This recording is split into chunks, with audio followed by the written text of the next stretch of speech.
So the next video of this series of the Sky Bet League 2 2025-26 season preview is the Gillingham.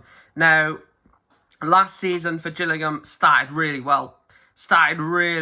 And it just totally and utterly fell apart, didn't it? It just fell apart for Gillingham at the end of the season. They went through periods of absolutely abysmal form. I think they lost like 6 in a row at one point. So started off well, terrible from there, and never really captured any sort of form after that. They finished 17th in the league, a team that probably should have been in the playoffs minimum with the squad that they had going into last season, and probably the expectation is that again. But yeah, 17th in the league. They lost in the first round of both the FA Cup and the EFL Cup to Blackpool and Swansea respectively, grouped in the EFL Trophy, which contained a group with Peterborough, Stevenage and Crystal Palace under-21s. So it was just a dreadful season, wasn't it? A season that started so positively, so confident wise that they could actually do something, and then just totally and utterly fell apart at Priestfield, and ultimately a season where done nothing, didn't even have a cup run, and just completely and utterly flopped. Obviously, Gareth Ainsworth is in charge now. You know, he is such a good manager, and definitely above this level in my opinion. I think he's a top-end League One manager, maybe even bottom-end Championship. So him to come in and potentially take this Gills team up to League One, I think he's the perfect man for the job. I think he's got great tactics. I think his in-game management is brilliant as well, and his man management is up there as well. So I think he's going to be a great appointment for them. In terms of this season then, what have Gillingham done in the transfer window? They've made 3 signings, but oh my God, these 3 are brilliant. You know, we talk about some teams make 8 or 9, 10 signings, 4 or 5 are good, and then you've just wasted 6 signings potentially. They've made 3 solid signings in this window, and all 3 of them start, in my opinion. Maybe 2 out of the 3, but definitely 2 start in their best 11. So the first signing is Seb Palmer-Houlden, coming in from Bristol City. Now, as Newport fans, we know how good Seb Palmer-Houlden was. His work rate, his just intensity to keep going for 90 minutes, chasing every ball down, running the channels, creating opportunities, decoy runs. You know, he will make a run while someone else is free in the box, and because he's so quick, he drags defenders out of position. And I really think that is a move for me that is just gonna click like that. Obviously, was at Dundee last year on loan from Bristol City, and been I don't think he was actually released from Bristol City. I think that Gillingham actually just got him from there, so they must have paid something. The second signing, Andy Smith from Hull, again another great signing. Another brilliant signing that Gareth Ainsworth will want to work with.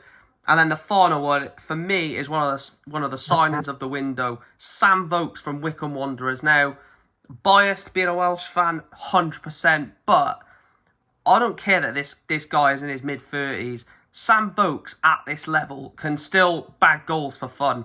And I feel like having those 2 up front, you've got the inexperience, to a degree, of Seb Palmer-Houlden and the real experience of Sam Vokes next to each other in a front 2 with players with quality behind them. I think they're just set up to do well, aren't they, this year? Gareth Ainsworth normally likes a two-man strike force, a big man and a quick man, and I think he's got that with Sam Vokes. Sam Vokes will be the focal point. Seb Palmer-Houlden will be the man that will run off the shoulder of Sam Vokes.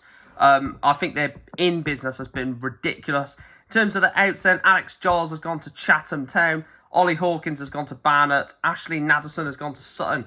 Jayden Clark has gone to Forest Green Rovers. Max Emma has gone to Ebbsfleet United. And then Joshua Bayliss and Timothy Dieng have just left the club and yet to find a contract.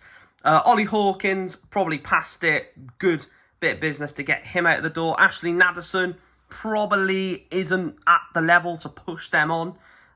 In my opinion anyway. Jayden Clark was their top goal scorer last year. He's gone to Forest Green. And Max Emma, who I thought was actually a decent centre-back, has gone to Ebbsfleet.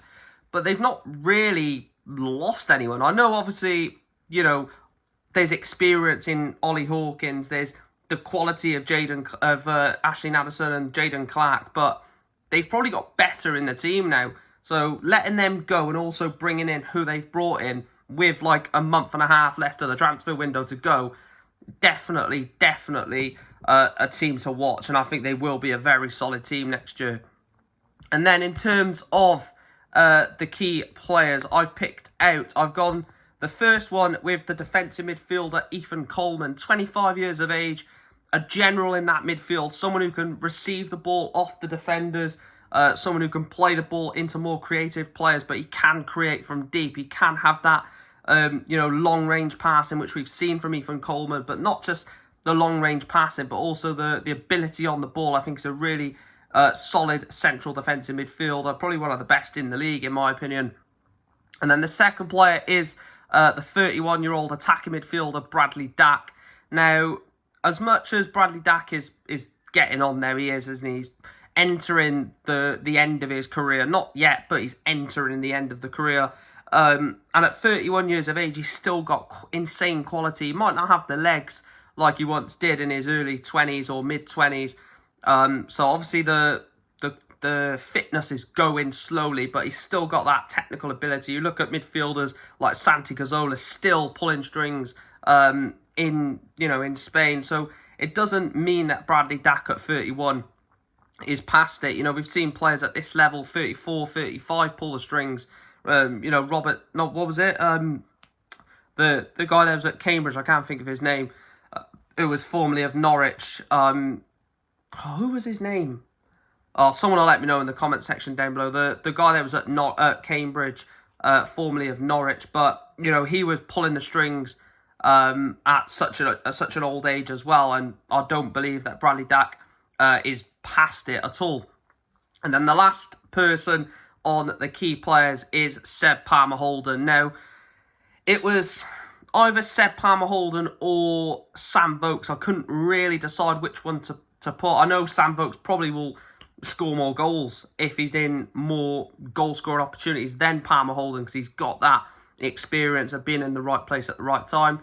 But I went with Seb Palmer-Houlden due to the fact that I think his running in behind, his dragging defenders off him, or dragging defenders to him to allow space for, maybe Bradley Dack or, Sam Vokes or players in the final third to have more freedom because they've dragged over to Seb. So I've gone with him ahead of Bradley Dack. I mean, if I could have picked 4 or 5 key players, I probably would have put a couple more, probably even Romeo Hutton at left back and probably Sam Vokes up front, because I think this side has got 4 or 5 key players to it, which, if you do that over the course of a season, you're going to do well, aren't you? And then rough prediction, I've gone mid-table playoffs. I think between 5th and about 10th is really where I think Gillingham can be. I think that, it's not mid-table, top half / playoffs. I think they've got the quality in the squad to get to the playoffs. They've got the manager who knows what he's doing as well to get into the playoffs.